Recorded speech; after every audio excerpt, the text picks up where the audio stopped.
चाहता है कि मेरा कल्याण हो जाए, और कंस अपनी मृत्यु से बचना चाहता है, बचना चाहता है कि मेरी मृत्यु ना हो।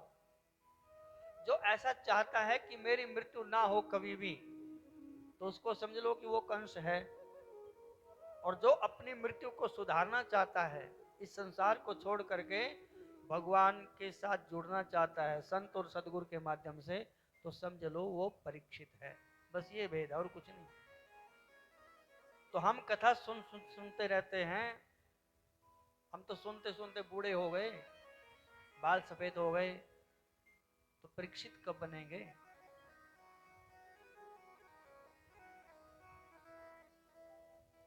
कब बनेंगे परीक्षित? देखो, या तो अपने आप छोड़ दो, नहीं तो बेटा बहू मारेंगे लात है, फिर ना इधर के रहेंगे ना उधर के रहेंगे। बोलो जय सिया राम। जय सिया। अब कल ही तो हम सुन रहे थे, भगवान ने विदुर को बहुत समझाया, महाराज आप ये इनके पक्ष में खड़े हैं, इनको आप बढ़िया बढ़िया नीति की बातें सुनाते हैं कौरवों को, इनको छोड़ करके थोड़े दिन के लिए तीर्थ यात्रा के लिए चले जाइए। लेकिन कहाँ गए परीक्षित, वो विदुर जी महाराज भगवान के कहने से कहाँ गए थे? नहीं गए। और तो जब दुर्योधन ने धक्के मारे उनको, ऐसे ऐसे अपशब्द बोले, तो जिनको सुनना भी दुर्बर हो जाए, कान में उंगली डाल ले, तब उनको भगवान की बात याद आई कि ओहो, ये भगवान ने ठीक ही कहा था कि इस संसार में, और विशेष करके इन कौरवों के पास रहना हमारा उचित नहीं है, यहाँ से चले जाना चाहिए। तो फिर गए। ऐसे ही विभीषण की कल हमने कथा सुनी थी। विभीषण कहाँ गया जब लात पड़ी है? चरण प्रहार रावण ने किया। अच्छा, एक बात संत कहते हैं कि देखो, रावण बहुत समझदार था। कितना समझदार था रावण कि अपने सारे कुल, अपने खानदान का कल्याण करवा दिया उसने, और सबसे बाद में अपने आप मरा। तो संत कहते हैं कि विभीषण को रावण कभी कभी समझाता था कि राम के पास जाओ, लेकिन विभीषण के बात समझ में नहीं आती थी। बोलो जय सिया राम। जय सिया। जब बहू बढ़िया बढ़िया परांठे बना करके देगी है जी, बढ़िया बढ़िया अचार देगी है, मसाले वाली चाय बना करके देगी, बेटा खूब चरण दबाएगा, तो वो घर छोड़ने का मन करेगा किसी को? नहीं करेगा ना। और जब बेटा बहू परेशान करने लग जाए तो फिर अपने आप जाने को मन करेगा। तो वो भीषण को रावण कई बार समझाता था कि राम के पास जा, लेकिन समझ में नहीं आती थी बात। तो फिर आखिर तो ऐसा एक माहौल बनाया गया वहां पे कि रावण ने एक मारी लात, अभी तक यहीं बैठा है, कब जाएगा राम के पास? जब लात लगी तब जा करके राम के पास गया। मतलब कि रावण ने सदगुरु के रूप में ऐसी लात मारी विभीषण को कि सीधा ही राम के पास पहुंचा करके छोड़ा। बोलो जय सिया राम। ऐसे संत लोग भी कथा सुनाते हैं। तो जब हम संत की बात नहीं मानते, भगवान और भगवंत की बात नहीं मानते हैं, तब हमें फिर बाद में उनकी बातें याद आती हैं कि वास्तव में ये संसार किसी का नहीं है। तो संसार में से एक दिन सब ने यहाँ से चले जाना है, कोई नहीं रहेगा। ये थोड़ी दिन का है, बस 4 दिन की चांदनी, फिर अंधेरी रात। लेकिन यदि हम सुधर गए, जीवन कब सुधर जाए कुछ पता नहीं है, कब भगवान की याद आ जाए जीव को, कब संसार से वैराग्य हो जाए। लेकिन प्रयास अवश्य करना चाहिए, कथाओं के माध्यम से, सत्संग के माध्यम से, सदगुरु ब्राह्मणों के माध्यम से इस संसार को क्षण भंगुर समझ करके इसको छोड़ने का जीव को प्रयास करना चाहिए। यदि हम प्रयास करेंगे तो अवश्य ही सफल हो जाएंगे। बोलो जय सिया राम। जय सिया राम। तो अपनी मृत्यु को नजदीक मान करके, केवल 7 दिन है, तो जब राजा ने परीक्षित ने सुखदेव भगवान के चरणों में ये प्रश्न किया कि मुझे क्या करना चाहिए। तो सुखदेव जी महाराज बड़े प्रसन्न हुए। बरियान ते प्रश्न, हे राजा तुम्हारा जो प्रश्न है वो बहुत श्रेष्ठ है। क्यों श्रेष्ठ है? कृतो लोक हितम नृपा, आपने लोक कल्याण के लिए प्रश्न किया है, इसलिए आपका प्रश्न बरियान ते प्रश्न, हे राजा आपका प्रश्न बहुत श्रेष्ठ है। ये आपका भी कल्याण करेगा और सुनने वालों का भी कल्याण करेगा। भगवान महादेव पार्वती को धन्यवाद देते हैं। जब पार्वती ने कहा कि प्रभु कथा सुनाइए भगवान की, बोलो जय सिया राम। जय श्री अब देखो भगवान महादेव और पार्वती का जो गृहस्थ आश्रम है इतना बढ़िया है, इतना बढ़िया कि जब पार्वती का विवाह हुआ और शंकर भगवान के घर में गई तो पार्वती ने जाते ही भगवान से ये प्रश्न किया कि मुझे राम के बारे में बताइए। वो राम क्या तत्व है जिसको मैं पूर्व जन्म में यानी सती के रूप में पहचान नहीं सकी। तो शंकर भगवान से जब प्रश्न किया पार्वती ने तो भगवान उनको धन्यवाद देते हैं। कोई संत अपने को धन्यवाद दे, शुभ कामना दे, मंगल कामना दे तो समझ लो कि हम कृपा के पात्र बन गए भगवान की। भगवान महादेव कहते हैं धन्य धन्य गिरिराज कुमारी, तुम समान नहीं को उपकारी। हे पार्वती, हे गिरिराज पुत्री, धन्यवाद है, तुम धन्य हो और तुम्हारे समान उपकार करने वाला इस संसार में कोई नहीं है।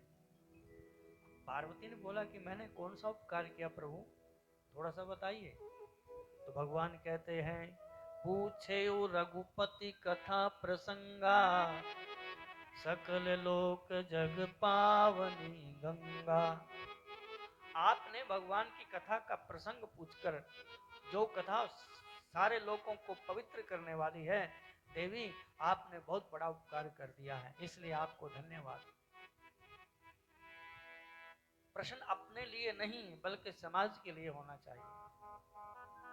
इसलिए परीक्षित भगवान से सुखदेव भगवान से यही प्रश्न करते हैं कि जीव को जिसकी अवस्था, ऐसा नहीं कहा कि मैं मरने वाला हूं मुझे क्या करना चाहिए। क्या कहते हैं कि जो मरने वाला व्यक्ति है, बहुत कम समय जिसके पास हो, तो प्रभु उस व्यक्ति को क्या करना चाहिए। तो इसका जो सुखदेव जी ने जो उत्तर दिया है, श्रीमद् भागवत महापुराण तो इस एक प्रश्न का यही सारी की सारी जो कथा सुना रहे हैं वो उसका उत्तर है, बस ये समझ लीजिए। बोलो जय सिया राम। जय श्री भगवान सुखदेव प्रसन्न हो गए और कहते हैं कि राजन नित्रया हरियते नक्तम व्यावायेन च वावयः दिवाचार्थया राजन कुटुंब वर्णेन वा। इस संसार में जितने भी लोग रहते हैं उनका बस खाना पीना सोना इसी में ही समय निकल रहा है। वो मृत्यु का भय नहीं देख रहे हैं, हमारे सिर के ऊपर काल मंडरा रहा है वो नहीं देख रहे हैं। परीक्षित से पूछा कि आपने अपने जीवन में क्या किया, अपने जीवन में क्या किया। तो सुखदेव कहते हैं कि हम ही बता देते हैं। नित्रया हरियते नक्तम, जो रात्रि है वो नींद में चली जाती है और दिन है वो खाने पीने में और घर परिवार का पालन पोषण करने में चला जाता है। बाकी क्या किया, बाकी तो कुछ नहीं। रात गंवाई सोय कै, ये तो दोहा सब पढ़ते हैं। रात गंवाई सोय कै, दिवस गंवायो खाय, हीरा जन्म अमोल था कौड़ी बदले जाए। भगवान ने क्या दिया था? अनमोल हीरा, इसकी कोई कीमत नहीं है, बेशकीमती, लेकिन लुटा दिया कैसे? कौड़ी के भाव में। हीरा जन्म बोलता कौड़ी बदले जाए। यदि आप कहें कि हमने विवाह किया, हमारे बच्चे हुए, हमने घर बनाया, बच्चों को पढ़ाया लिखाया, तो ये तो सब करते हैं, पशु पक्षी भी करते हैं। पशु भी अपने बच्चों के ऊपर बड़ा प्रेम दिखाते हैं। विशेष क्या किया?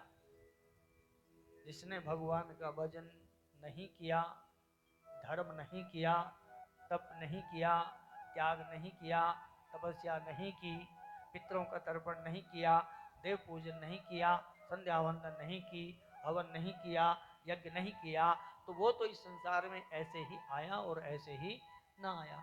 फिर पशु में और मनुष्य में कोई भेद नहीं है। हमारे स्मृतिकार कहते हैं कि ये साम न विद्या न तपो न दानम ज्ञानम न शीलम गुणो न धर्म ते मनुष्य लोके भूय भार भूता मनुष्य रूपेण मृगा सरंती। मनुष्य में और पशु में भेद क्या है? फिर स्मृतिकार कहते हैं कि शाम न विद्या न तपो न दानम। जिस व्यक्ति के अंदर दान करने की प्रवृत्ति नहीं है, जो विद्या ने ग्रहण नहीं करता है,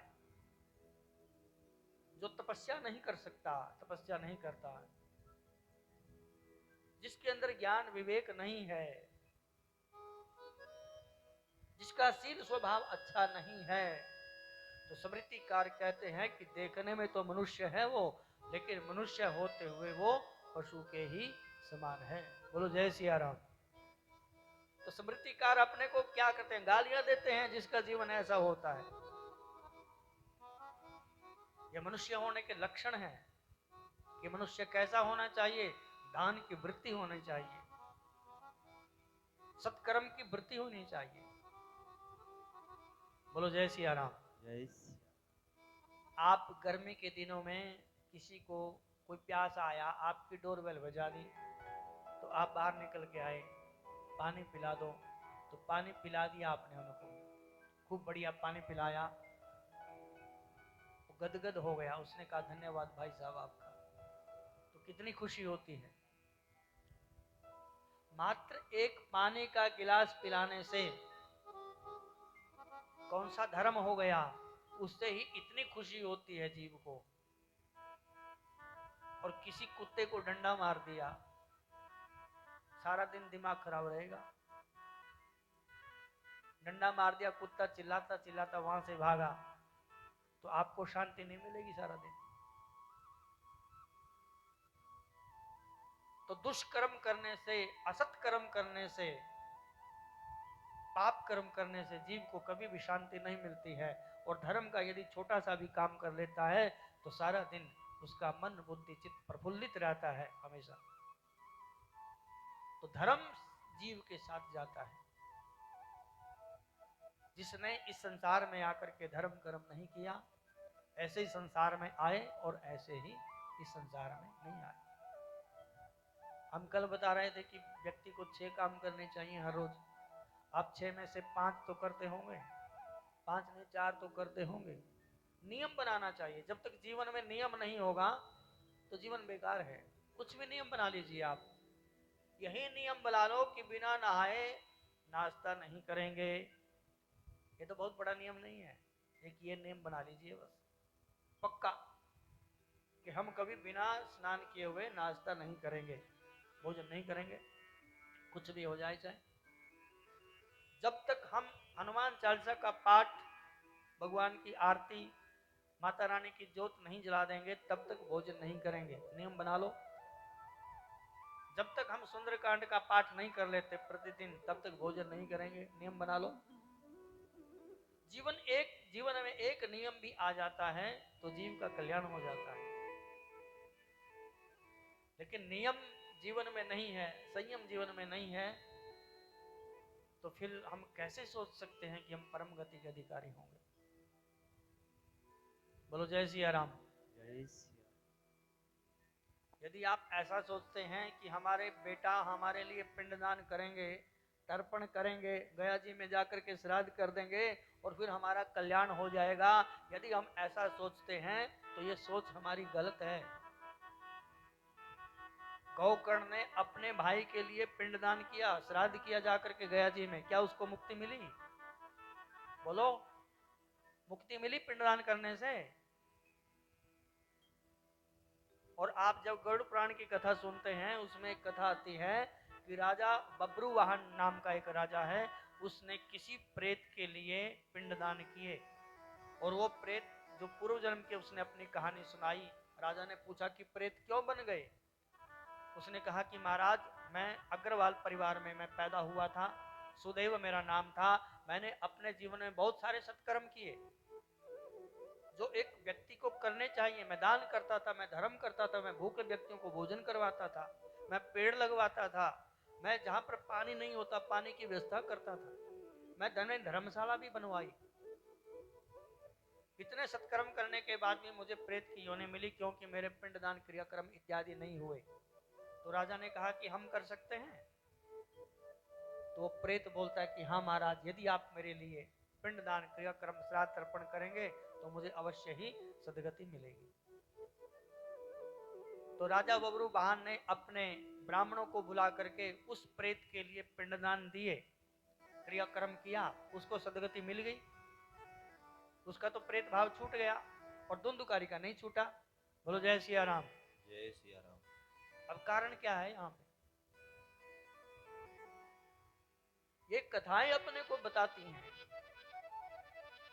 कि जो व्यक्ति अपने जीवन में सत्कर्म करता है, धर्म कर्म करता है, उसके निमित्त जब हम पिंडदान करते हैं, उसके लिए श्राद्ध करते हैं, उसके लिए तर्पण करते हैं, तब उसको वो पिंडदान तर्पण इत्यादि प्राप्त होते हैं। और जो अपने जीवन में कुछ नहीं करता, किसी भी प्रकार का कोई सत्कर्म नहीं करता है, केवल दुनियादारी के प्रपंच में लगा रहता है, उसके निमित्त फिर एक नहीं, गया श्रेद शतेनापि मुक्तिर्मेना भविष्यति, धुंधुकारी कहता है। क्योंकि धुंधुकारी ने अपने जीवन में कोई सत्कर्म नहीं किया था, इसलिए उसको पिंडदान इत्यादि प्राप्त नहीं हुए। तो जो अपने जीवन में सत्कर्म करता है, पिंडदान भी उसी को ही प्राप्त होते हैं, तर्पण और श्राद्ध भी उसी को ही प्राप्त होते हैं। यदि हम ऐसा सोच करके बैठ गए कि हमारा बेटा हमारे लिए पिंडदान करेगा, तर्पण करेगा, गया जी में जाकर के श्राद्ध करेगा, हमें कुछ करने की आवश्यकता नहीं है, तो ये हमारी सोच गलत है। आज से ही धर्म के काम करना प्रारंभ कर दीजिए। कल करे सो आज कर, आज करे सो अब, पल में प्रलय होएगी, बहुरी करेगा कब, कुछ पता नहीं है सांस कब अटक जाएगी गले में, यहीं पे, ऊपर का ऊपर और नीचे का नीचे। बोलो जय सिया राम। सांसों का क्या भरोसा, रुक जाए कब कहाँ पर, सांसों का क्या भरोसा, रुक जाए कब कहाँ पर, सांसों का क्या भरोसा, कर जाओ काम ऐसा, हो नाम इस जहां पर, कर जाओ काम ऐसा, हो नाम इस जहां पर, सांसों का क्या भरोसा।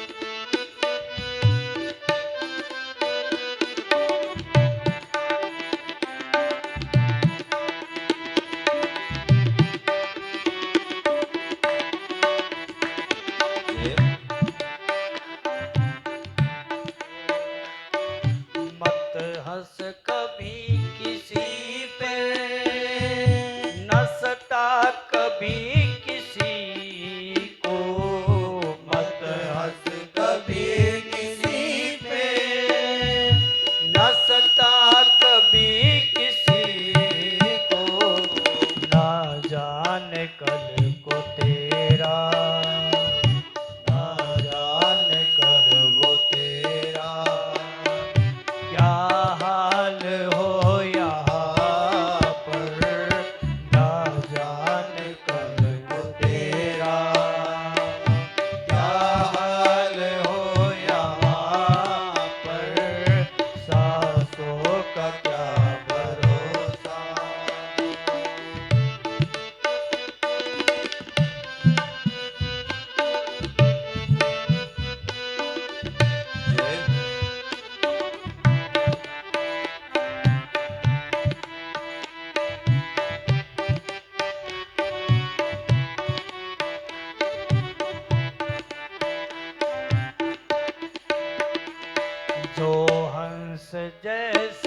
जीवन चाहता है ऐ बसर तू जो हंस जैसा जीवन चाहता है ऐ बसर तू जो हंस जैसा जीवन चाहता है ऐ बसर तू जो हंस जैसा जीवन चाहता है ऐ बसर तो चुन ले गुणों के मोती बिखरे जहाँ जहाँ पर चुन ले गुणों के मोती बिखरे जहाँ जहाँ पर सांसों का क्या भरोसा रुक जाए कब कहाँ पर सांसों का क्या भरोसा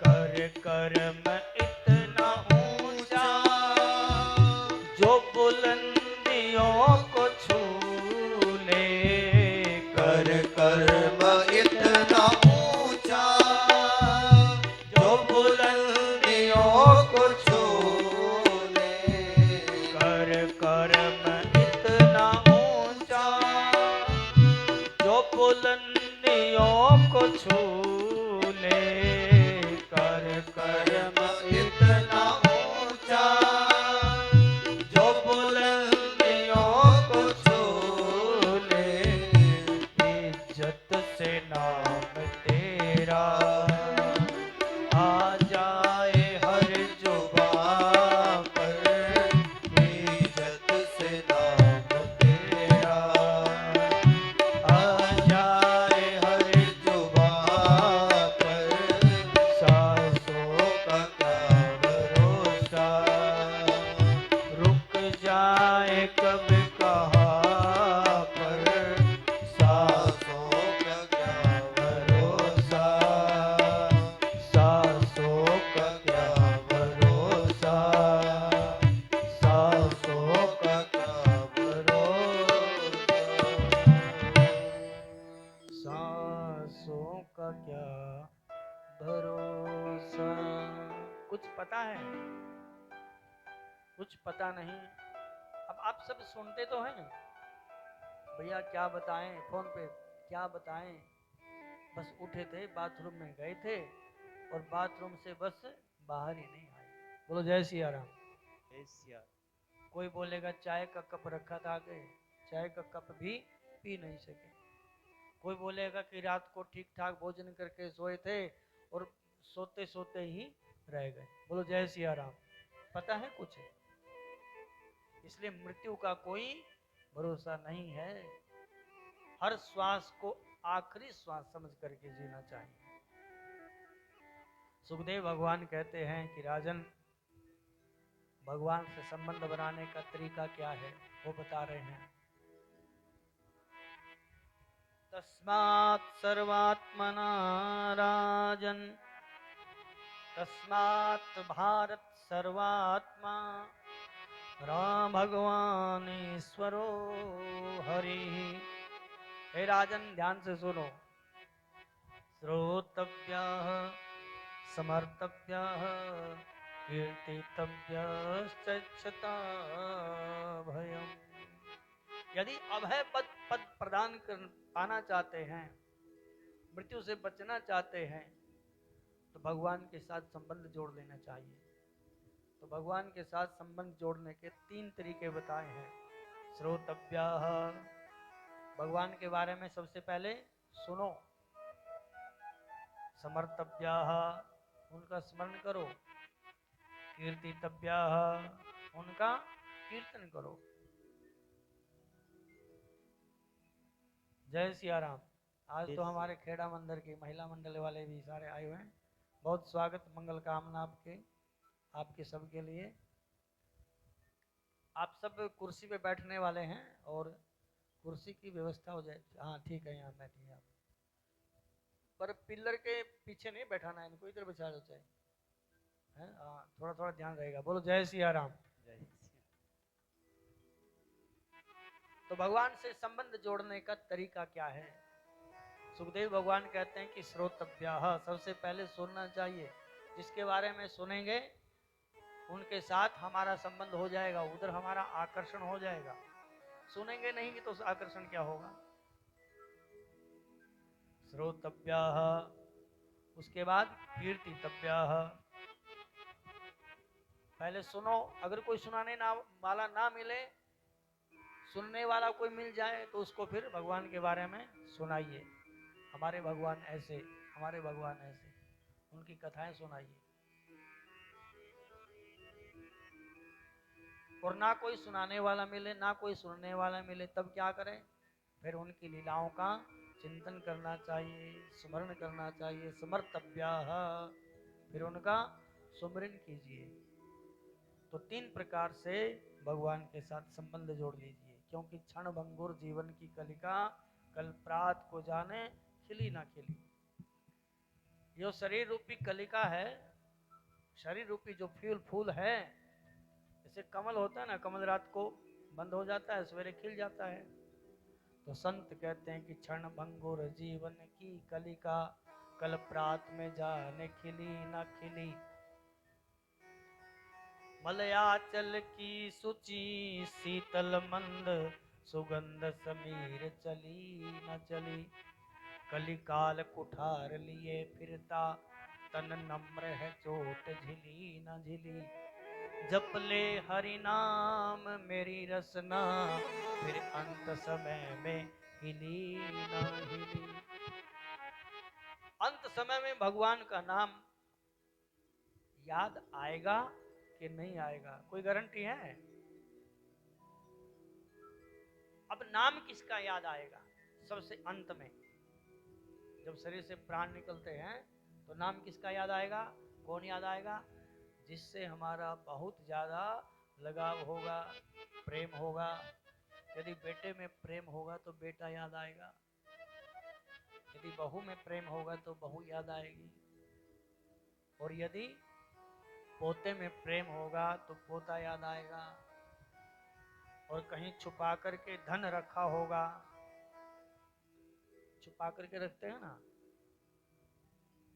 500 के नोट लिए, गट्ठी बनाई, हर रोज अंदर की कुंडी लगाई, गिन लो एक बार, कम तो नहीं हो गए। बोलो जय सिया राम। तो वही चीजें याद आती हैं जिनमें हमारी आसक्ति होती है।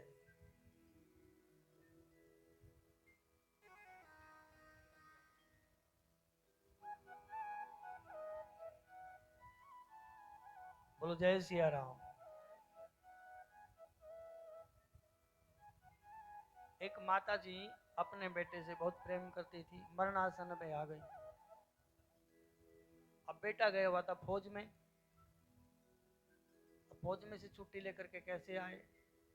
सांस अटक गई माता की, मेरा पुत्र किथे गया, मेरा पुत्र किथे गया।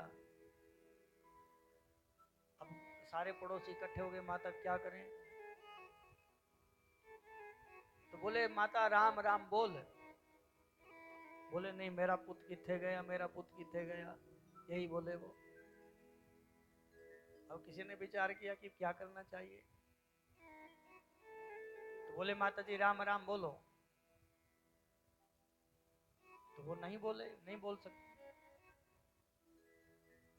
तो उन्होंने क्या किया कि पड़ोसी का बेटा बुलाया, कोई उसी जैसा हट्टा कट्टा लगा, उसको पहना दिए वो कपड़े उस वाले फौजी वाले, और माता जी का हाथ रखवा दिया उसकी पीठ पे। थोड़ी सी दृष्टि पड़ी, माता जी ले आपका पुत्र आ गया, और माता जी ने उसके पीठ पे हाथ रखा और पुट देसी प्राण त्याग दिए। बोलो जय सिया राम। कहाँ अटके थे प्राण? बेटे में।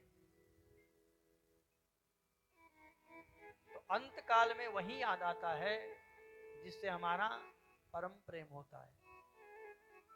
घर के बर्तनों में प्रेम हो जाए, है?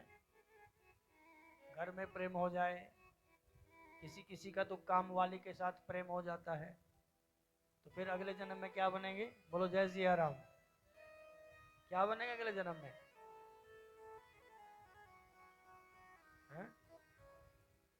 घर वाले का नंबर बेशक ना हो, भूल जाए, लेकिन काम करने वाले का नंबर नहीं भूलते, उसका नंबर जरूर होना चाहिए। तो अंत काल में वही चीजें अपने को याद आती हैं जिससे हमारा प्रेम होता है। तो यदि हम अंत काल सुधारना चाहते हैं तो भगवान से प्रेम कीजिए और भगवान ही फिर अंत में याद आएंगे और जीव का कल्याण हो जाएगा। बोलो जय सिया राम।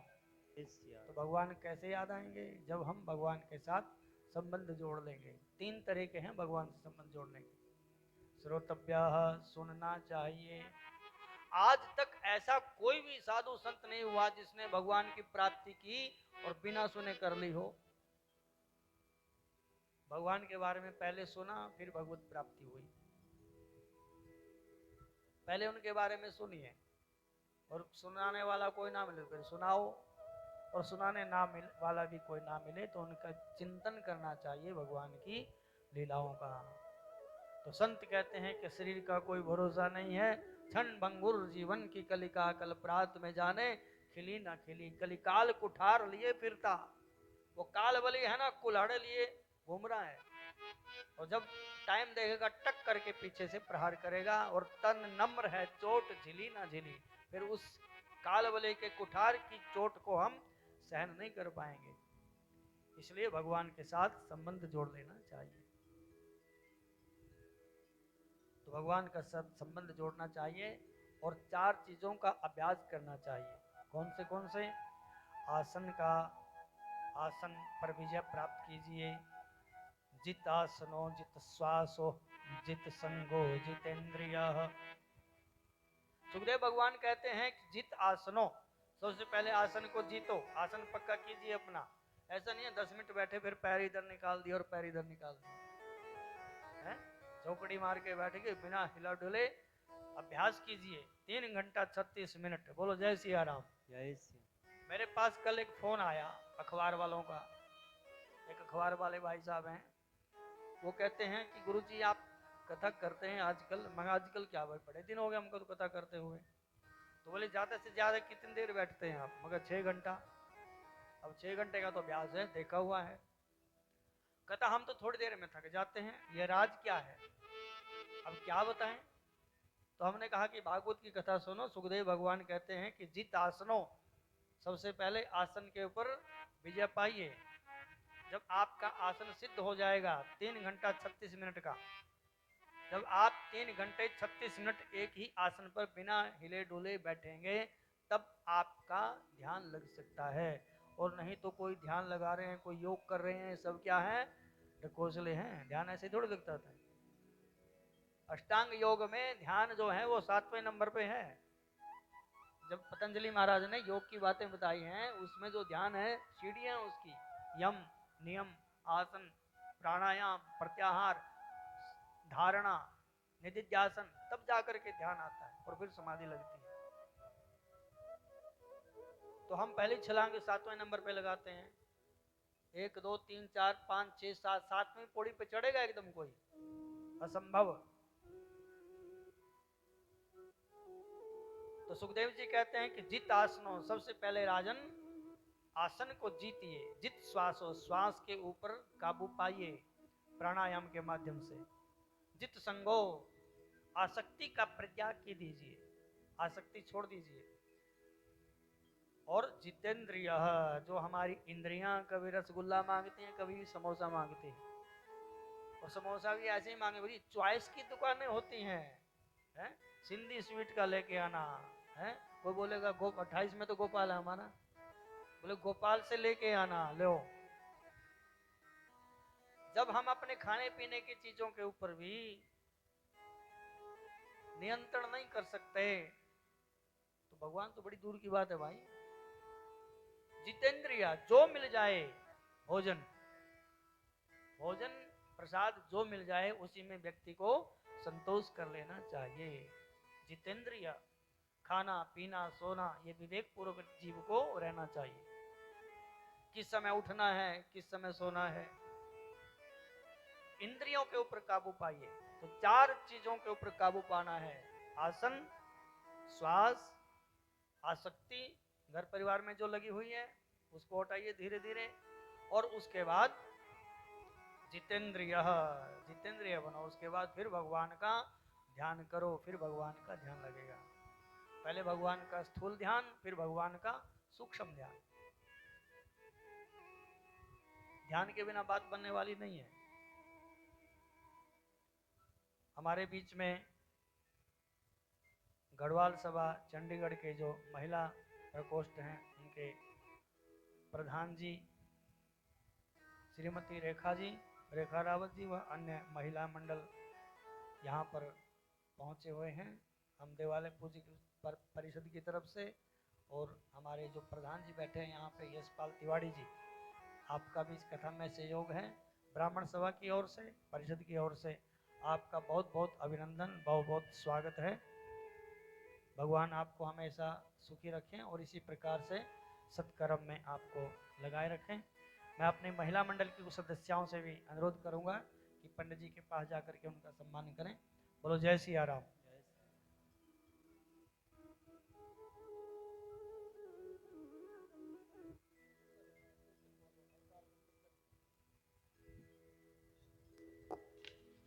श्री कृष्ण गोविंद हरे मुरारी, हे नाथ नारायण वासुदेवा।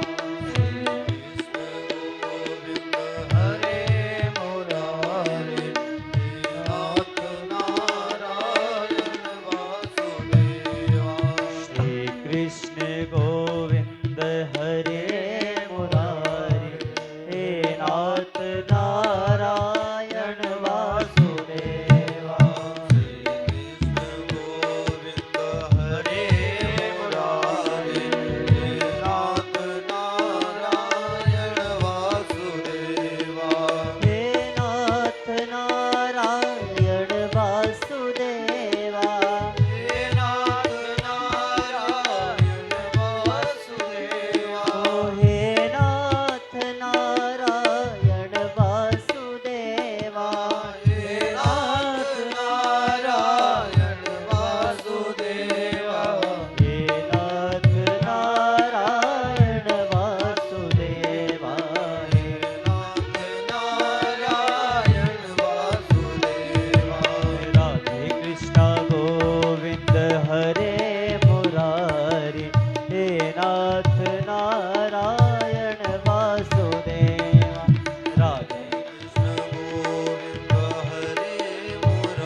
निष्काम होके मैं दिन रात गाऊं।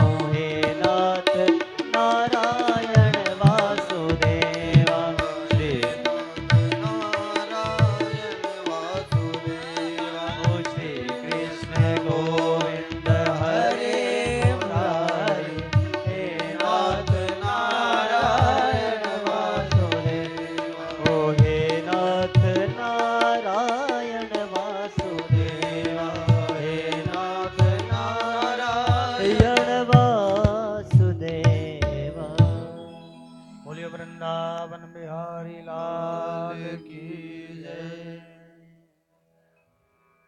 आलोड्य सर्वशास्त्राणि विचार्य च पुनः पुनः इदमेकं सुनिष्पन्नं ध्यायो नारायणो हरि। बोलिए वृंदावन बिहारी लाल की जय। जय जय श्री राधे। थोड़ा कीर्तन हो जाए भगवान का, आपके पांव खुल जाएंगे, फिर थक जाओगे बैठे बैठे आप हैं।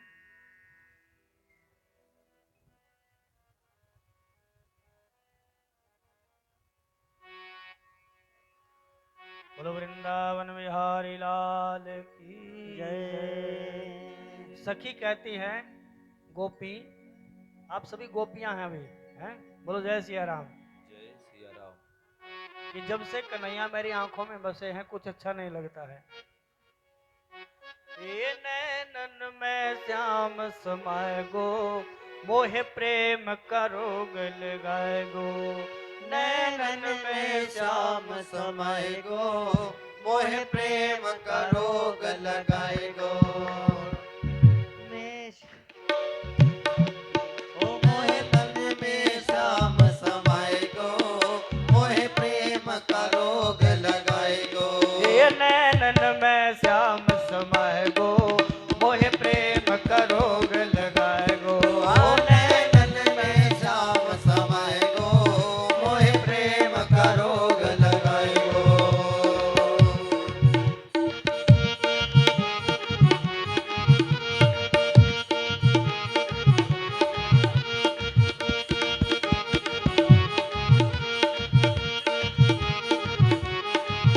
पागल को है प्यारो नंद लाला, पागल तो है प्यारो नंद लाला, ओ दीवाने भये यज्ञ सब ग्वाला। दीवाने भये यज्ञ सब प्यारो तो है पागल नंद लाला, पागल तो है प्यारो नंद लाला, दीवाने बहे यज्ञ सब ग्वाला। ओ दीवाने भये जग वाला, वो तो तिरछी नजर चलाए गो, मोहे प्रेम का रोग लगाए गो। ए वो तो तिरछी नजर लगाए गो, मोहे प्रेम का रोग लगाए गो। नैनन में श्याम समाए गो, मोहे प्रेम का रोग लगाए गो।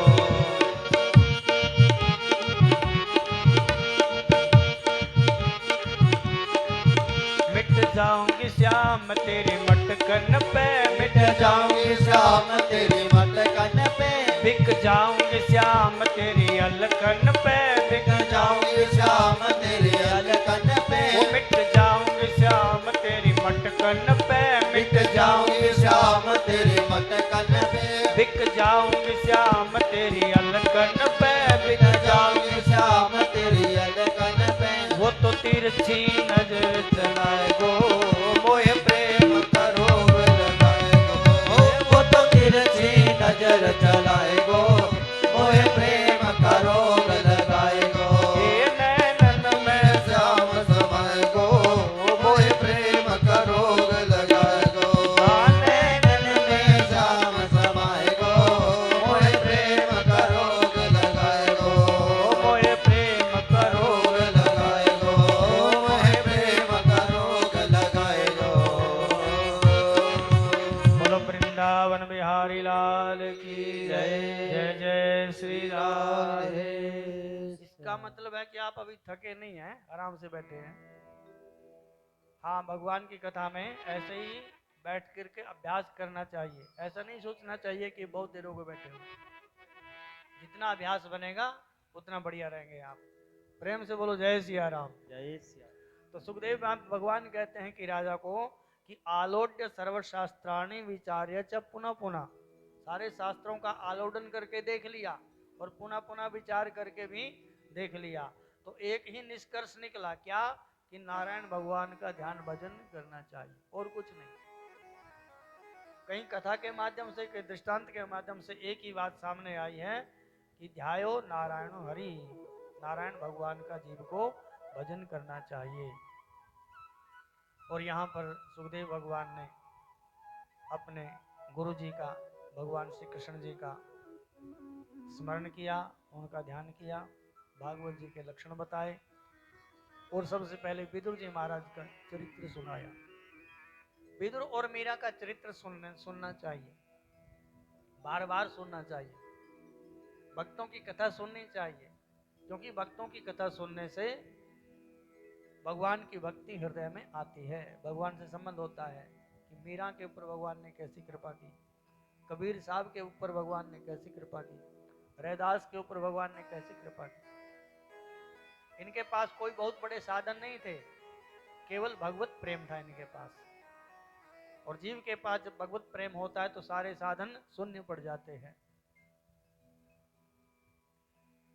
शून्य भगवान के प्रेम को बढ़ा सकता है। हमारे जैसे भगवान का नाम है ना, उसको कहते हैं कि भगवान को जो नाम है वह एक अंक का काम करता है, और बाकी जितने भी साधन हैं वो शून्य का काम करते हैं। जैसे एक के आगे एक शून्य लगा दिया तो कितना बन गया? 10 बन गया। एक शून्य और लगा दो, 10 गुना शक्ति बढ़ गई, 100 बन गया। एक शून्य और लगा दो, 1000 बन गया। जितने शून्य लगाते जाएंगे उतना ही उसका मूल्य बढ़ता जाएगा। लेकिन अंक को हटा दो तो फिर शून्य बटा सन्नाटा, फिर कुछ भी नहीं है। बोलो जय सिया राम। जय श्री राम नाम को अंक है, बाकी है सब शून्य। भगवान का नाम, भगवान का प्रेम, ये तो एक अंक का काम करता है। और जितने भी साधन हैं, आप पूजा करो, पाठ करो, तीर्थ करो, धर्म करो, साधन करो, यात्रा करो, कुछ भी करो, वो सब क्या है? वो शून्य का काम करते हैं। भगवान के नाम के साथ साधन करेंगे तो वो उनका फल ज्यादा बढ़ जाएगा। लेकिन भगवान का नाम नहीं होगा तो जितने मर्जी शून्य लगाते जाए, जितने मर्जी साधन करो, काम बनने वाला नहीं है। राम नाम को अंक है और सब साधन हैं शून्य। अंक गए कछु हाथ नहीं और अंक रहे 10 गुण। अंक है तो 10 गुना बढ़ते जाएंगे। तुलसीदास जी लिखते हैं कि संयम नियम ज्ञान फल फूला, संयम नियम फूल फल ज्ञाना, हरि पद रति रस वेद बखाना। जो आप संयम नियम करते हैं, दान धर्म करते हैं, ये क्या है? ये तो फूल है। और फल क्या है? ज्ञान फल है। और हरि पद रति, भगवान के चरणों में जब प्रेम हो जाता है तो वो रस है फल का। जैसे एक पेड़ लगाते हैं ना, पेड़ में फूल आते हैं, फिर फल आएंगे, फिर उस फल में रस पड़ेगा। आपने कोई पेड़ लगाया, पेड़ में फूल आ गए, आपको प्रसन्नता होगी, खुश हो गए आप कि हाँ बढ़िया फूल आ गए इसमें। लेकिन फूल आने तक ही सीमित नहीं रहते, क्या होना चाहिए इसमें? फल भी लगने चाहिए। और फल भी लग गए, और फल में भी फल, केवल फल लगे हैं, अभी रस नहीं है, तभी तक हमें कोई संतोष नहीं मिलेगा। जब उस फल में रस आ जाएगा तब जाकर के हमें प्रसन्नता होगी। इसी प्रकार से जितने भी हम संयम नियम करते हैं वो सारे क्या हैं? वो फूल। और संयम नियम करते हुए ज्ञान भी हो गया, वो फल लग गया समझ लो। लेकिन भगवान के चरणों में प्रीति नहीं हुई तो उस फल में अभी रस नहीं हुआ है। हरि पद रति रस वेद बखाना, भगवान के चरणों में प्रीति हो, सब साधनों का फल यही है। संसार से वैराग्य होना अलग बात है, वैराग्य बहुतों को हो जाता है, लेकिन संसार से वैराग्य विरक्ति होने के बाद भगवान के चरणों में प्रेम होना अति आवश्यक है। बोलो जय सिया राम। अब परीक्षित जी महाराज को वैराग्य तो हो गया कि संसार में कुछ नहीं है, छोड़ो सब संसार, लेकिन अभी भगवान के चरणों में प्रेम नहीं हुआ है। और भगवान के चरणों में प्रेम पैदा करने के लिए ही उनको ये भागवत जी की कथा सुखदेव भगवान ने सुनाई। बोलो जय सिया राम। तो सबसे पहले विदुर का चरित्र सुनाते हैं कि भगवान जब दुर्योधन इत्यादि को समझाने के लिए पहुंचे, तो हम विदुर जी का चरित्र पहले सुन चुके हैं थोड़ा सा। तो भगवान जब पहुंचे उनके पास, विदुर जी के पास कौरवों की सभा में, तो दुर्योधन ने मना कर दिया, भगवान का प्रस्ताव स्वीकार नहीं हुआ। विदुर जी ने कुछ सलाह देनी चाहिए तो उसको धक्के मार के वहां से निकाल दिया। और फिर भगवान वहां से विदा लेकर के चले। दुर्योधन ने भगवान के लिए भोजन तैयार किए हुए थे, उनका भोजन नहीं किया, विदुर के घर में भोजन किया। भगवान अपनी चले गए पांडवों के पास। इधर विदुर जी महाराज यात्रा के लिए निकल गए। बोलो जय सिया राम। जय सिया राम। जब यात्रा करते करते काफी समय बीत गया, तो रमण रेती वृंदावन में उनको उद्धव जी महाराज मिले, उनके से भेंट हुई। तो उद्धव जी से जब विदुर जी मिले, प्रसन्न हो गए एक दूसरे को देख करके। जब संत से संत मिलते हैं तो बड़े प्रसन्न हो जाते हैं। जैसे जुआरी से कोई जुआरी मिले, कोई नशेड़ी से नशेड़ी मिले, तो जिस प्रकार से वो प्रसन्न होते हैं, उसी प्रकार से महात्मा लोग प्रसन्न हो जाते हैं। कब? जब एक संत को दूसरे संत के दर्शन होते हैं। तो विदुर जी महाराज को दर्शन हुए उद्धव महाराज के, रोम रोम खिल गए। 4 मिले 64 खिले, 20 रहे कर जोर। हरिजन से हरिजन मिले, 7 करोड़। बोलो जय सिया राम। समझ में आई कुछ बात? 4 मिले 64 खिले, हाथ 2 उनके 2 उनके, और आपस में जब मिले 4 मिले 64। एक आदमी कितने दांत होते हैं गिरिवर जी? 32। और 2 के कितने हो गए? और उद्धव महाराज और विदुर जी महाराज 4 मिले 64 खिले, आलिंगन किया, 2 हाथ उनके और 2 हाथ इनके, 4 मिले 64 खिले, हंसने लगे देख करके दूर से। और 20 रहे करजोर, 20 10 उंगलियां उनकी थी और 10 उंगलियां उनकी, 20 रहे करजोर।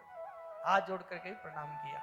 हरिजन से हरिजन मिले, उदय से, और जब विदुर जी मिले हरिजन से हरिजन मिले, 7 करोड़। हमारे शरीर के अंदर 350 करोड़ रोम होते हैं।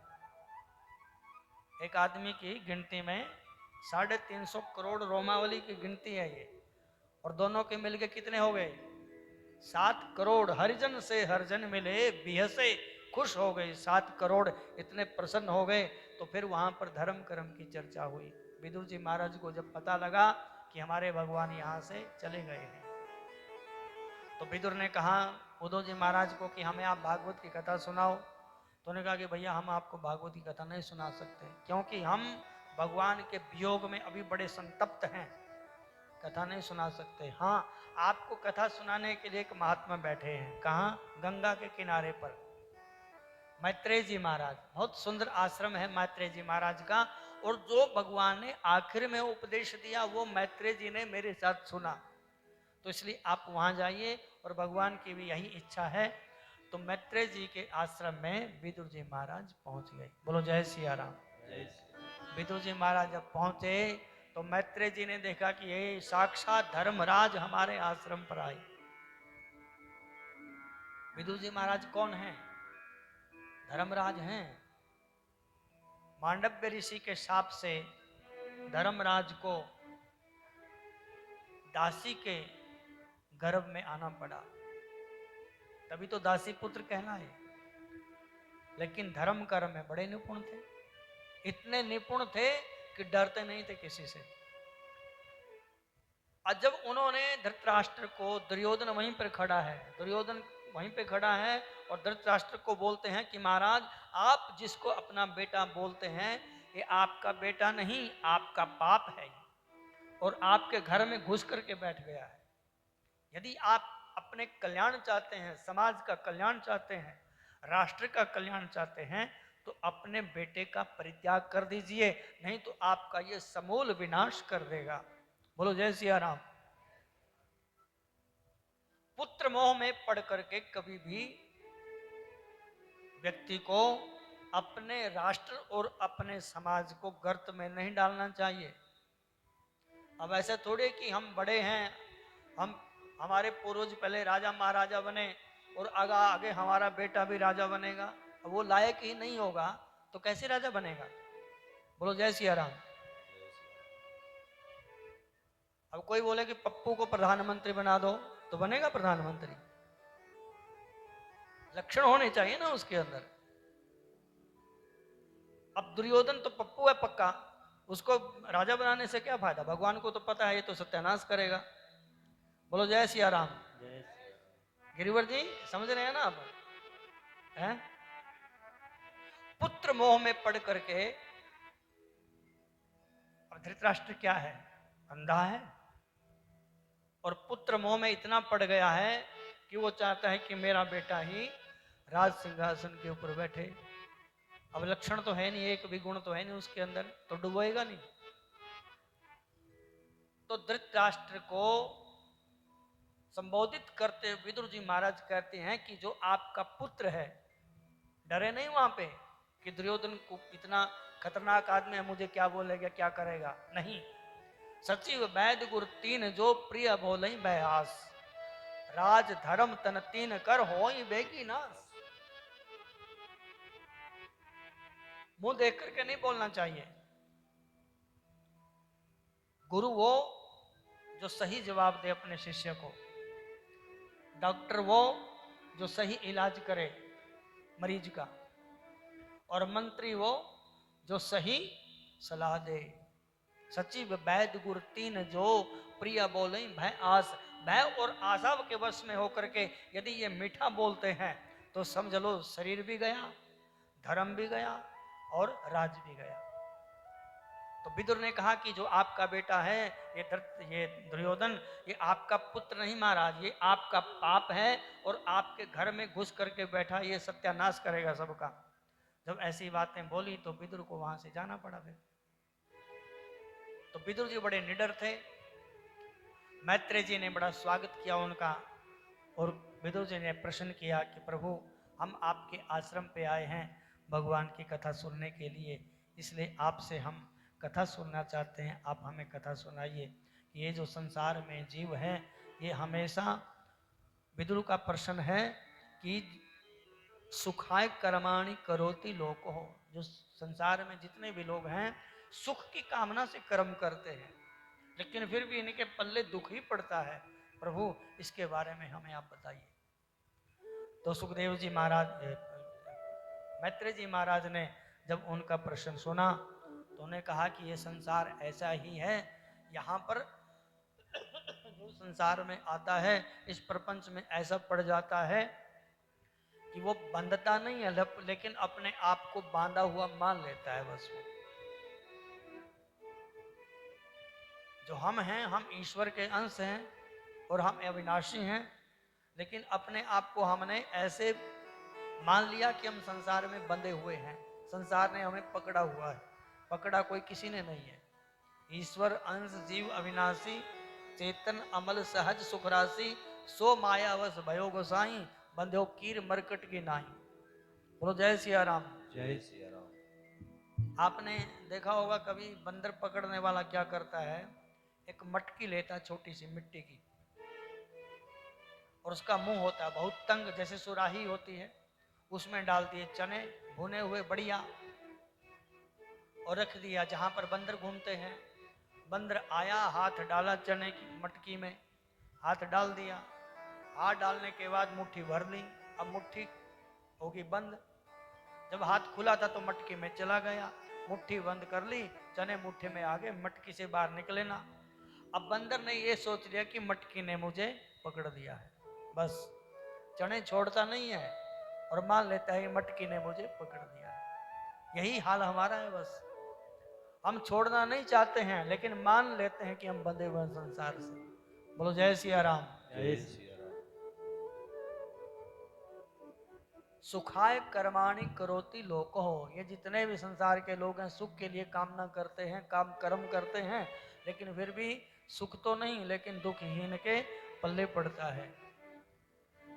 तो विदुर जी महाराज को कथा सुनाते हुए मैत्रेय जी कहते हैं कि सुनो, ये जो संसार है ये अपने आप को बंधा हुआ मान लेता है। बस मन इतना फंस जाता है संसार में कि बांध लिया। तो मैत्रेय जी कहते हैं कि सुनो, तो अनेक प्रकार के उदाहरण और दृष्टांत देख करके विदुर जी महाराज को समझाते हैं। फिर विदुर जी महाराज कहते हैं कि आप हमें ये बताओ कि ये संसार भगवान ने बनाया कैसे है। बोलो जय सिया राम। तो विदुर जी महाराज को सृष्टि की रचना के बारे में बताते हैं कि सबसे पहले कुछ नहीं था, यहाँ पे जल ही जल दिखाई देता था। जल में नारायण भगवान प्रकट हुए, नाभि में कमल हुआ, कमल के ऊपर ब्रह्मा जी आए। ब्रह्मा जी ने चारों तरफ देखा तो ब्रह्मा जी के 4 मुख हो गए। विचार करने लगे, को हम, मैं कौन हूं। जो कमल की नाल थे उसमें सूक्ष्म रूप से प्रवेश कर गए, घूमते रहे, भ्रमण करते रहे हजारों वर्ष तक, पता ही नहीं चला कि मैं कौन हूं, कहां से आया हूं। आखिर में फिर ऊपर आ गए, कमल के ऊपर बैठ गए। ब्रह्मा जी विचार करने लगे तो प्रार्थना करते हैं कि जिस भगवान ने मुझे प्रकट किया वो हमें कुछ ना कुछ अवश्य ही दिशा देंगे। और इतने में ही उनको 2 अक्षर, वर्णमाला के 2 अक्षर सुनाई दिए, ता और प। ता प, ता प, ता प, ये आवाज सुनाई दी ब्रह्मा जी को। तो ब्रह्मा जी ने विचार किया कि मुझे ऐसा आदेश हो रहा है कि मुझे तप करना चाहिए। तो वहीं पर बैठ गए और आत्म स्वरूप का ध्यान करने लगे। जब आत्म स्वरूप का ध्यान करने लगे तो उन्होंने अपने शरीर से 4 ऋषियों को प्रकट किया, सनक आदि ऋषियों को। तो उन्होंने कहा कि बेटा आप सृष्टि करो नारायण भगवान की कृपा से। तो उन्होंने कहा कि पिताजी हम सृष्टि नहीं करेंगे। तो वो तो वहां से चले गए चारों ही, सनक, सनंदन, सनातन और सनत कुमार 4 थे। हमेशा इनकी 5 वर्ष की अवस्था रहती है। ये चारों निकल गए। अब ब्रह्मा जी को क्रोध आया। ब्रह्मा जी को क्रोध आया कि मेरी संतान, मेरे बेटे होकर के मेरी आदेश का पालन नहीं करते हैं। जैसे उनको क्रोध आया तो उनकी भ्रिकुटी से शंकर भगवान प्रकट हो गए।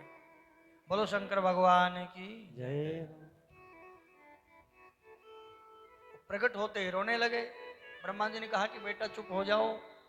तो चुप हो गए। बोले मुझे क्या आदेश है। बोले तुम सृष्टि करो। तो शंकर भगवान ने तो अपनी वैसी जैसे आपसे वैसे ही सृष्टि कर दी, भूत प्रेत पिशाच डाकने साकने। ब्रह्मा जी ने कहा कि बेटा बस करो, तुम्हारी सृष्टि होगी। तो उन्होंने कहा कि अब मैं क्या करूं। बोले तुम बैठ के भजन करो। तो बोले मेरा नाम तो बताओ क्या है।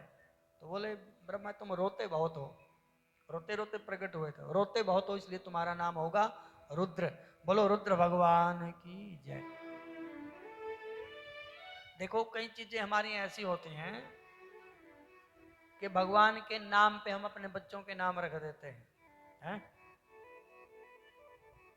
लेकिन अब नाम तो भगवान का है रुद्र, लेकिन अपने बेटे का रुद्र नाम नहीं रखना चाहिए। अब आप देखिए भगवती माता के जब नाम रखते हैं, हम किसी का हम अपर्णा नाम रख देते हैं, किसी का अन्नवी रख देते हैं, किसी का शकुंतला रख देते हैं, किसी का भवानी रख देते हैं। तो महाकाली नाम रखता है कोई? बोलो जय सिया राम। कोई अपनी बेटी का नाम रखेगा महाकाली है? क्योंकि उनको पता है कि महाकाली नाम है तो भगवती माता, भगवती माता है साक्षात जगदम्बा मैया। लेकिन नाम की दृष्टि से जब देखें तो नहीं जचता है, नहीं रखना चाहिए। ऐसे ही रुद्र भगवान हैं, लेकिन अपने बेटे पोते का नाम रुद्र कभी मत रखिए, क्योंकि रुद्र का अर्थ है रोने वाला। अब ये तो भगवान है। अब सोचे कि कोई बोले कि भगवान का नाम अभी रखने में क्या दिक्कत है। रखने में दिक्कत तो कुछ नहीं है, लेकिन यथा नाम तथा गुण, कभी कभी जैसा नाम होता है वैसे गुण भी प्रकट हो जाते हैं। अपने बेटे का नाम महाकाल रखेगा कोई है? महाकाल गुजरात वाले, उज्जैन वाले महाकाल रखेगा कोई? है तो भगवान का नाम। लेकिन भगवान के नाम पे नाम, बच्चों के नाम तो रखने चाहिए, लेकिन सात्विक और सार्थक नाम होने चाहिए।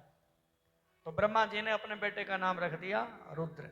और उसके बाद कई प्रकार के ऋषियों की सृष्टि की, लेकिन सृष्टि आगे जब नहीं बढ़ी तो विचार करने लगे कि मेरे क्या करूं, भगवान मुझको शक्ति प्रदान करें। उसी समय उनके शरीर के दो भाग हो गए। उनके शरीर से मतलब दो भाग का मतलब एक पुरुष और एक स्त्री प्रकट हुए। नाम पड़ा मनु और शत्रुपा। और वहां पर पृथ्वी तो थी नहीं। मनु शत्रुपा ने कहा कि अब मैं क्या करें महाराज, आप कह रहे हैं सृष्टि करो, सृष्टि कैसे करें, पृथ्वी तो है ही नहीं। फिर भगवान को याद किया, भगवान वाराह के रूप में प्रकट हुए, हिरण्याक्ष का वध किया और हमारे नारायण भगवान पृथ्वी को लेकर के आए, उसके ऊपर सारी सृष्टि हुई। प्रेम से बोलो जय सिया राम। जय सिया राम। अब प्रश्न उठा कि अभी तो सृष्टि भी नहीं हुई थी, ये हिरण्याक्ष कहां से प्रकट हो गया। तो फिर उनको कथा सुनाते हैं कि कश्यप महाराज थे, उनकी जो दो पत्नियां हैं, एक का नाम है दीति, एक का नाम था अदिति। तो जो भगवान कश्यप ऋषि की जो धर्म पत्नी है दीति, उसने संध्या काल में अपने पति से कहा कि हमें आप पुत्र दान कीजिए। तो कश्यप ने कहा कि देवी ये समय ठीक नहीं है, लेकिन वो नहीं मानी। अपने पति को जबरदस्ती अपने सैन्य कक्ष में ले गई और उसी समय उनके गर्भ में ये दो आतंकवादी आ गए। बोलो जय सिया राम। एक का नाम था हिरण्यक्ष और एक का नाम था हिरण्यकशिपु। कथा संकेत करती है कि संध्या काल में कभी भी सिर्फ भगवान का भजन छोड़ करके और कुछ कर्म नहीं करना चाहिए। कई बार बोलते हैं कि महाराज हम कहीं किसी के घर में गए होते हैं, तो अगर मान लो शाम को चले गए इस समय में, तो आपको वो चाय पानी पिलाएंगे तो आप नहीं पिएंगे, तो बोले फिर वो नाराज हो जाते हैं, वो नाराज हो जाते हैं। हमने कहा हमसे तो कोई नाराज नहीं होता भाई। अब हम कहीं जाते हैं किसी घर में, आपके भी जाते हैं कई बार, तो हम बोलते हैं कि इस समय में खाना पीना नहीं चाहिए, तो नाराज थोड़ी होंगे। अब उनको पता है ये सब कहने की बातें हैं कि नाराज हो जाएंगे, तो नाराज होंगे तो होते रहो। बोलो जय सिया राम। तो आप दुनिया को खुश करने के लिए आए कि भगवान को खुश करने के लिए आए हैं? संसार वाले कभी खुश होंगे? आज तक तो हुए नहीं। बोलो जय सिया राम। एक बार पार्वती माता और भगवान महादेव जा रहे थे, तो देखा कि बड़े खुश हैं सब लोग, अपने अपने काम में लगे हुए हैं। तो पार्वती ने भगवान से प्रश्न कर दिया कि प्रभु देखो कितने बढ़िया लोग हैं। बोले बढ़िया कौन है, दूर से ही लग रहे हैं आपको, ये संसार को खुश करना बहुत मुश्किल होता है। बोले नहीं प्रभु ऐसा मत बोलिए। बोले परीक्षा करें? बोले हाँ परीक्षा कर लो। तो भगवान महादेव एक साधारण से किसान के रूप में प्रकट हो गए और पार्वती को अपनी धर्मपत्नी बना लिया और साथ में लिया घोड़ा। समझ गए? तो घोड़े की पकड़ी लगाम और गांव के वहां से गलियारे से गुजर रहे थे, बाहर से गांव की सीमा से। तो कुछ लोग आए, बोले देखो कितने मूर्ख हैं, घोड़े लेकर के हाथ में और पैदल चले जा रहे हैं, घोड़े पे क्यों नहीं बैठ जाते? तो भगवती ने कहा कि ये तो ठीक कह रहे हैं, अब घोड़ा हम साथ में ले जा रहे हैं महाराज, घोड़े पे बैठ जाना चाहिए। तो पार्वती ने कहा कि चलो ठीक है। भगवान महादेव बैठ गए घोड़े के ऊपर और साथ में बैठा लिया पार्वती को। फिर आगे निकले, आगे 4 लोग और मिल गए। देखो कितने निर्दयी लोग हैं, घोड़े के ऊपर मोटे सांड बन करके बैठे हैं, 2-2 मारेंगे बेचारे घोड़े को। तो पार्वती ने कहा कि प्रभु ठीक कह रहे हैं, मैं नीचे उतर जाती हूँ। तो पार्वती नीचे उतर गई।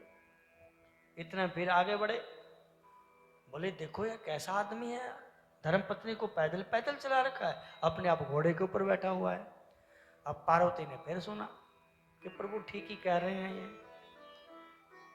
तो भगवान ने कहा कि अब क्या करें? बोले मैं बैठ जाती हूँ, आप नीचे उतरो। अब नीचे घोड़े के लगाम पकड़ करके महादेव चलने लगे। अब 4 लोग फिर मिले, अरे कैसा जोरू का गुलाम है, घरवाली को ऊपर बैठा रखा है, आप देखो बेचारा घोड़े की लगाम पकड़े जा रहा है। तो अब पार्वती के बात समझ में आ गई कि प्रभु दुनिया को खुश करना बहुत मुश्किल है। बोलो जय सिया राम। जय सिया राम। है कि नहीं? तो हम लोग यहाँ पे दुनियादारी को खुश करने के लिए आए हैं कि अपना कल्याण करने के लिए आए हैं? यदि आप संध्या काल में किसी के घर जा करके खाने से मना करते हैं और वो नाराज हो जाता है तो भाड़ में जाए ऐसा मित्र है।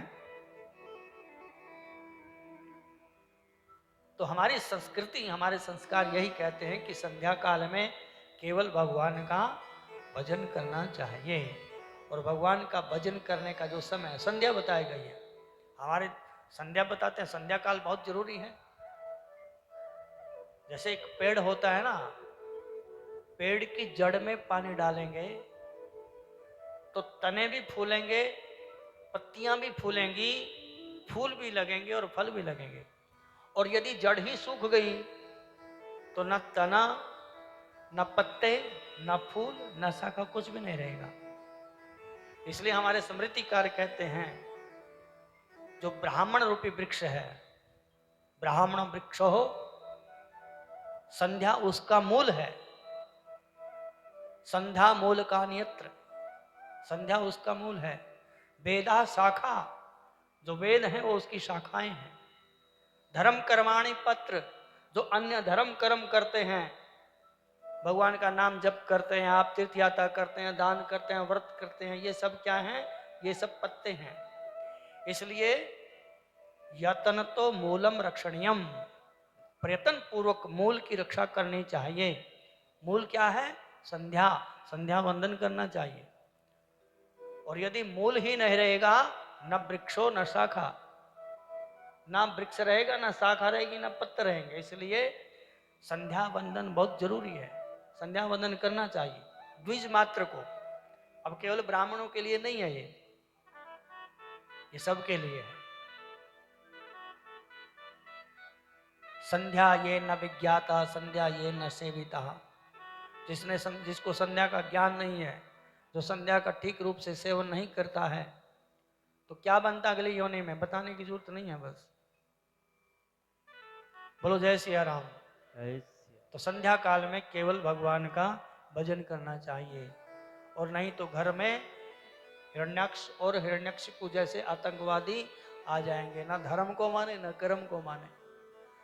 तो हिरण्यक्ष को भगवान ने दंड दिया, पृथ्वी को लेकर के आए।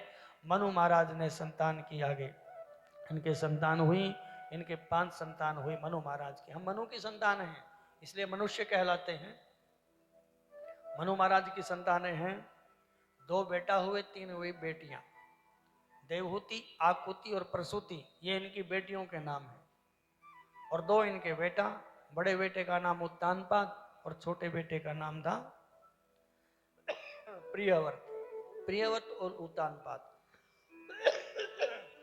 2 इनके बेटे थे। तो इनकी जो बेटी है देवहूति, देवहूति का विवाह कर्दम महाराज के साथ हुआ और उनके घर में कपिल भगवान आए। बोलो जय सिया राम। जय सिया राम। कर्दम महाराज ने देवहूति के साथ जब विवाह किया तो एक शर्त रखी कि देवी जब हमारे घर में बेटा हो जाएगा तब हम संन्यास ले लेंगे। तो देवहूति ने कहा कि महाराज ठीक है, आप जैसे महात्मा, आप जैसे त्यागी पुरुष, आप हमें पति रूप में मिल रहे हैं, तो आपकी आज्ञा का पालन हम अवश्य करेंगे। और इसी शर्त पे शादी हो गई। बोलो जय सिया राम। जय सिया राम। पहले समय में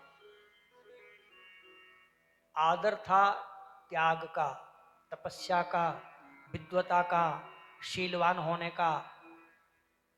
तो वो नहीं देखते कि इनके पास घर है कि नहीं है, इनके पास साधन है कि नहीं है। कहाँ राजा मनु महाराज, उनकी बेटी देवहूति राजकुमारी, और एक ऐसे बाबा के साथ विवाह किया जिसके पास रहने के लिए भी जगह नहीं है। पहले इन चीजों की कीमत होती थी, इन चीजों को समझते थे। त्याग का आदर करते थे लोग, तपस्या का आदर करते थे, शीलता का आदर करते थे। इसलिए त्याग तपस्या वाले महात्मा होते थे। आजकल कलयुग के लोगों ने धन का आदर करना शुरू कर दिया, इसलिए ब्राह्मणों ने भी धन इकट्ठा करना शुरू कर दिया। बोलो जय सिया राम। जय सिया राम। जो ब्राह्मण गाड़ी में बैठ करके आता तो बड़ा अच्छा ब्राह्मण है, और कितना शीलवान हो, विद्वान हो, साइकिल पे आएगा तो उसको आदर की दृष्टि से नहीं देखा जाएगा। क्यों? क्योंकि आज का जो समाज है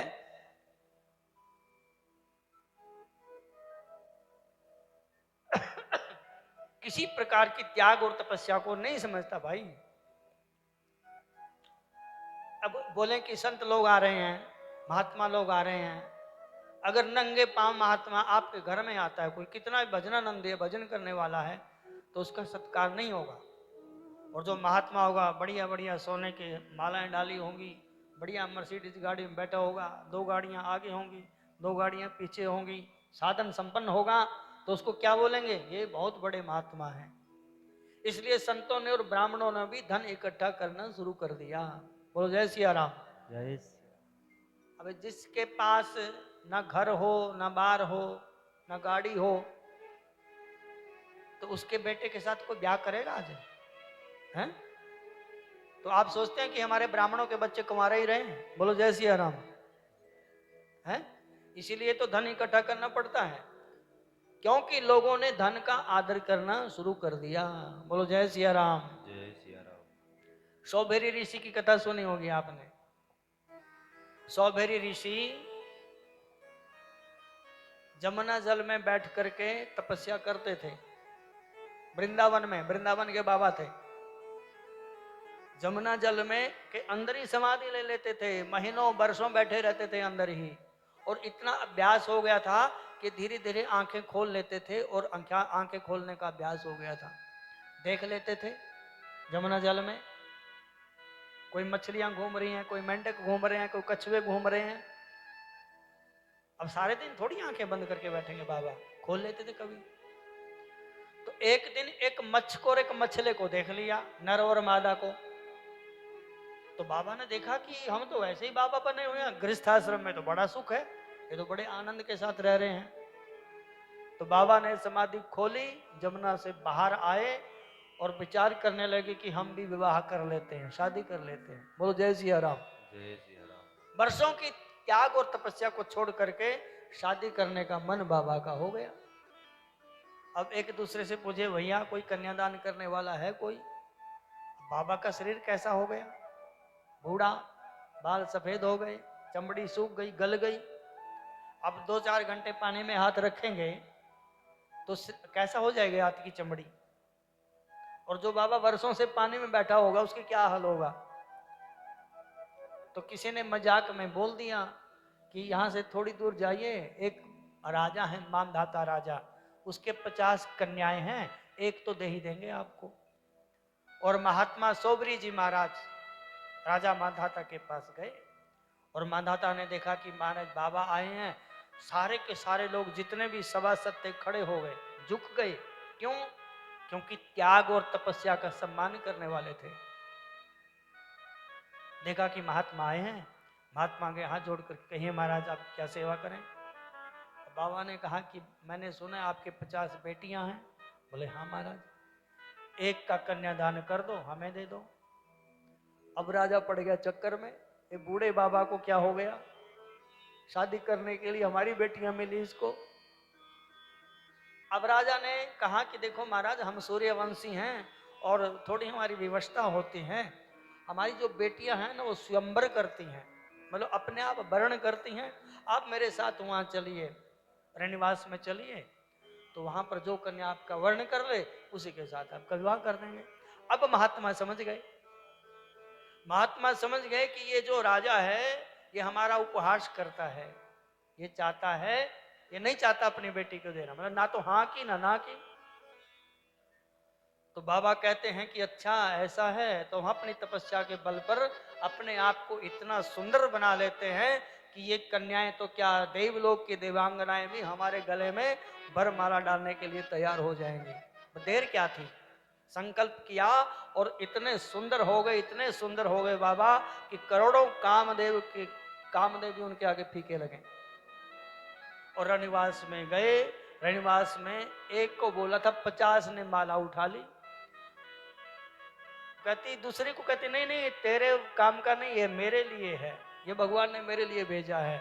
और ऐसे करते एक एक करके माला डाली, 1 2 3 4 5 और ये 50। बोलो जय सिया राम। जय सिया राम। तो क्या था उनके पास? है? बाबा के पास क्या था?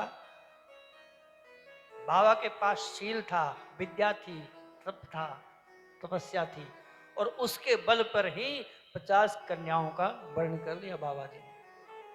क्योंकि पहले त्याग, तपस्या, शील, गुण, इनका आदर होता था, और कलयुग में क्या होने लग गया? कलयुग में किसका आदर होने लग गया? धन का। धन का आदर होने लग गया, और जिसके पास धन नहीं है तो वो भिखारी है, कितना ही पढ़ा लिखा होगा उसका सम्मान नहीं होगा। स्मृतिकार कहते हैं कि यस्यास्ते वित्तम स नरः कुलीनः, जिसके पास धन है वही श्रेष्ठ आदमी है। सब पंडिता श्रुतवान गुणज्ञ, वही पंडित है। जिसके पास धन है वही गुणज्ञ है, वही गुणवान है। साई वक्ता सच दर्शनिया, वही सबसे बड़ा वक्ता है, उसी के दर्शन करने चाहिए। तो इसलिए सर्वे गुण कांचनम आश्रयन्ते, सारे के सारे गुण आज धन का आश्रय लेते हैं। जिसके पास धन नहीं है वो बेकार है।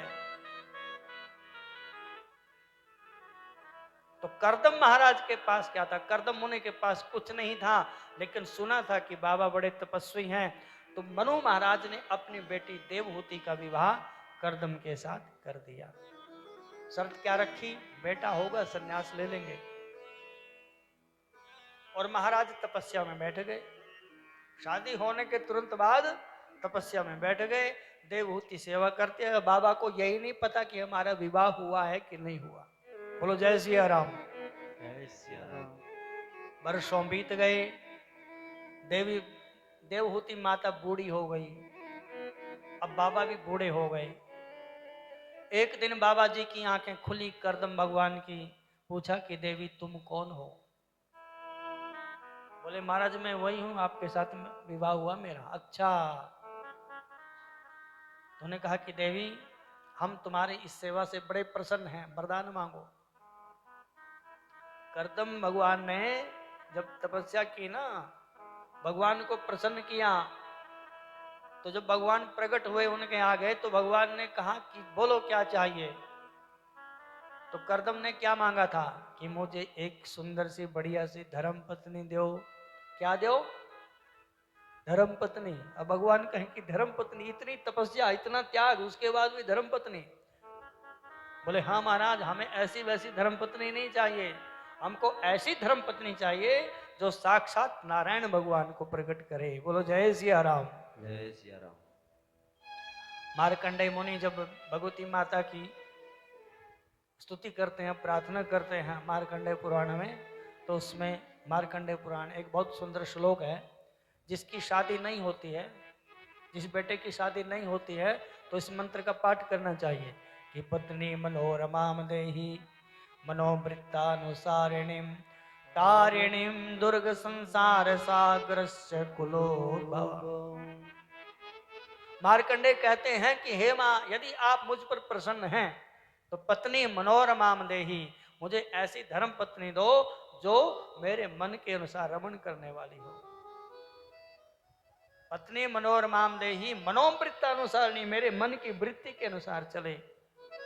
मनोवृत्तानुसारिणी तारिणीम दुर्ग संसार सागर से, जो मुझे इस संसार सागर से पार उतार दे, ऐसी धर्म पत्नी चाहिए मुझे। बोलो जय सिया राम। जय सिया राम। हमारे बीच में श्रीमान टंडन साहब पहुंचे हैं, तालियां बजा करके स्वागत कीजिए। जय सिया राम। संजय टंडन जी, ये बहुत बहुत स्वागत है आपका।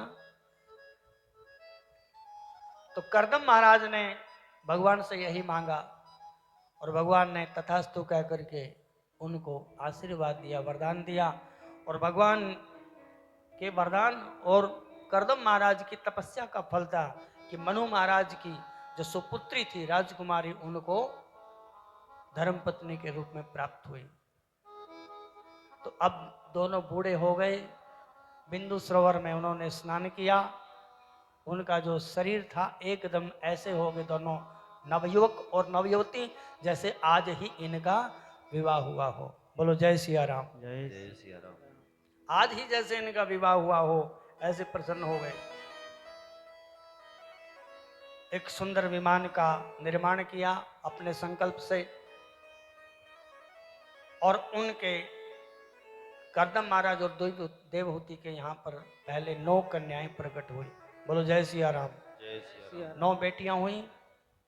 9 बेटियों के बाद उसके बाद हमारे भगवान नारायण भगवान कपिल के रूप में प्रकट हुए। बोलिए कपिल भगवान की जय। करदम भगवान वहां से संन्यास लेकर के चले जाते हैं और कपिल देव अपनी माता के पास रहते हैं। फिर एक दिन माता जी ने पुत्र के चरणों में प्रणाम करते हुए प्रश्न कर दिया कि हमारी जो इंद्रियां हैं अभी शांत नहीं हुई हैं, दुनिया के भोग भोग करके प्रभु शांत नहीं हुई हैं। आप हमें उपदेश कीजिए कि किस प्रकार से हम निस्वार्थ भाव से भगवान का भजन कर सकते हैं। और कपिल ने अनेक प्रकार के उपदेश दे करके अपनी माता को अंत में यही बताया कि भगवान की जो भक्ति है वही जीव को संतोष प्रदान करती है। काम क्रोध लोभ ये तीनों ही जीव को हे मां नरक की ओर लेकर के जाते हैं। विभीषण महाराज खुद कहते हैं काम क्रोध मद लोभ सब नाथ नरक के पंथ। और भगवान श्री कृष्ण तो उसमें गीता में जब उपदेश करते हैं तो वो कहते हैं कि नहीं, जो व्यक्ति अपना कल्याण चाहता है इन तीनों का परित्याग कर देना चाहिए। काम क्रोध और लोभ ये तीनों ही जीवन को बिगाड़ते हैं। जब जीवन में काम की बढ़ोतरी होती है, क्रोध की बढ़ोतरी होती है, लोभ की बढ़ोतरी होती है तो वो व्यक्ति कभी भी समाज में प्रतिष्ठा नहीं पाता है। लोभी व्यक्ति हमेशा प्रतिष्ठा कभी नहीं पाएगा, क्रोधी व्यक्ति प्रतिष्ठा नहीं पाएगा, कामी व्यक्ति प्रतिष्ठा नहीं पाएगा। और दूर की बात छोड़िए, भगवान के भजन और भक्ति के बारे में तो विचार ही नहीं होगा। तो भगवान कपिल मुनि ने अपनी माता को समझाया कि हे मां, जो भगवान की भक्ति है केवल भक्ति से ही भगवान प्रसन्न होते हैं। भगवान राम स्वयं कहते हैं कि जाते बेगी द्रवो में भाई सोमम भक्ति भक्त सुखदाई। जब लक्ष्मण जी को उपदेश करते हैं कि जिससे मैं बहुत जल्दी प्रसन्न हो जाता हूं वो केवल मेरी भक्ति ही है। और मम गुण गावत पुलक शरीरा गद गद गिरा नयन बहा नीरा काम आदि मद दम्ब न जाके तात निरंतर बस में ताके। जब उपदेश करते हैं भगवान राम तो कहते हैं कि मेरा गुण गाते गाते जिसका मन पवित्र हो जाता है, जिनकी आंखों से अश्रुपात होने लग जाता है, शरीर रोमांचित हो जाता है, काम क्रोध लोभ आदि जिसके मिट जाते हैं, तात निरंतर बस में ताके भगवान कहते कि मैं उसके बस में हो जाता हूँ। बोलो जय सिया राम। जय सिया राम। कबीर साहब के घर में उसकी बेटिया थी तो उसकी बारात आने वाली और कबीर साहब घर छोड़ करके भाग गए, इसलिए कि घर में तो कुछ भी नहीं है, बारात की कैसे सेवा करूंगा। लेकिन भगवान अपने भक्तों का ख्याल रखते हैं। तो कबीर साहब जब भाग गए तो भगवान कबीर का रूप धारण करके आए और कबीर की बिटिया की इतनी बढ़िया शादी कराई। भगवान ने इतनी बढ़िया शादी कराई कि सब के सब लोग दंग रह गए देख करके कि कबीर ने इतनी बढ़िया शादी की है। और जब कबीर साहब वापस लौटे, शादी ब्याह हो चुके सब कुछ, कबीर साहब लौटे अंधेरे में कि कहीं लोग मुझे देखे ना पूछे ना कुछ। तो गली गली में कुचे कुचे में सब यही विचार करते थे कि वाह कबीर वाह, कितनी बढ़िया शादी की है, वाह कबीर वाह, ऐसी शादी तो किसी ने भी नहीं की। कबीर ने सोचा कि ये क्या हो रहा है। तो कबीर को फिर समझते देर नहीं लगी कि मेरे भगवान ही कबीर बन करके आए और मेरी बिटिया की शादी करवा करके चले गए हैं। इसलिए संत कहते हैं कि भक्त के बस में है भगवान। भगवान हमेशा अपने भक्तों के बस में रहते हैं। भगवान कल्याण करते हैं अपने भक्तों का, लेकिन भगवान के ऊपर पूर्ण रूप से भरोसा होना चाहिए। बस यदि भरोसा रहेगा, भगवान के ऊपर विश्वास रहेगा तो भगवान के हृदय में दर्शन हो जाएंगे। अन्यथा याभ्याम बिना न पश्यन्ति स्वांत स्थमीश्वरम। तुलसीदास जी लिखते हैं वंदना प्रकरण में, बहुत सुंदर श्लोक है। भवानी शंकरो वंदे श्रद्धा विश्वास रूपिणौ याभ्याम बिना न पश्यन्ति सिद्धा स्वांतस्थमीश्वरम। भगवान शंकर विश्वास का प्रतीक हैं और भगवती पार्वती माता श्रद्धा का प्रतीक है। तो जब हमारे जीवन में विश्वास और श्रद्धा होंगे तब ही हम अपने अंदर छुपे हुए भगवान को प्रकट कर सकते हैं। सारा सौदा विश्वास का है। विश्वास है तो भगवान है और विश्वास नहीं है तो भगवान भी नहीं है।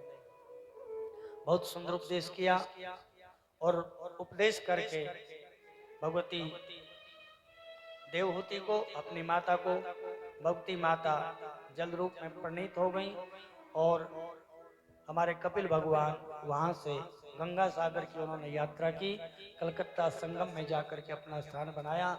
आज भी दर्शन करने के लिए लोग कपिल भगवान के कलकत्ता गंगा सागर की यात्रा करते हैं। बोलो जय सिया राम। कहावत भी है, सारे तीर्थ बार बार, गंगा सागर एक बार। एक बार गंगा सागर के दर्शन अवश्य ही करने चाहिए। तीर्थों की यात्रा करनी चाहिए। जब तक तीर्थों की यात्रा नहीं करेंगे अपने भारतवर्ष का आपको कैसे पता चलेगा हमारा भारतवर्ष कैसा है। आज हम भारतवर्ष की दशा देख रहे हैं और पहले क्या थी?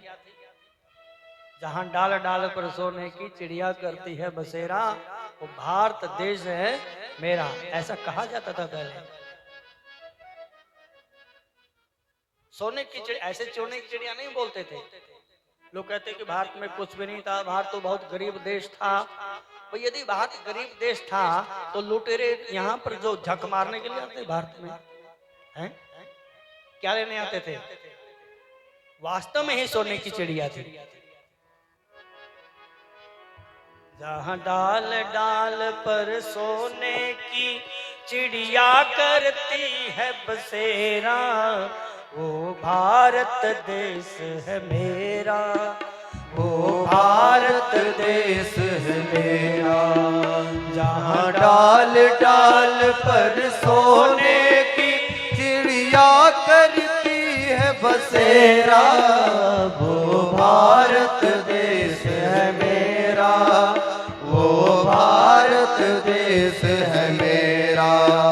जहाँ सत्य अहिंसा और धर्म का पग पग लगता डेरा, वो भारत देश है मेरा, वो भारत देश है मेरा।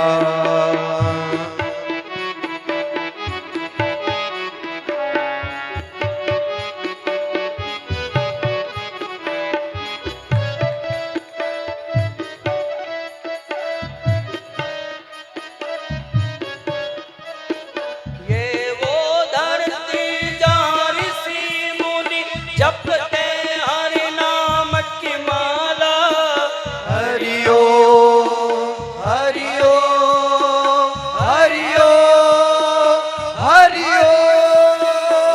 वो धरती जान ऋषि मुनि जपते हरि नाम की माला।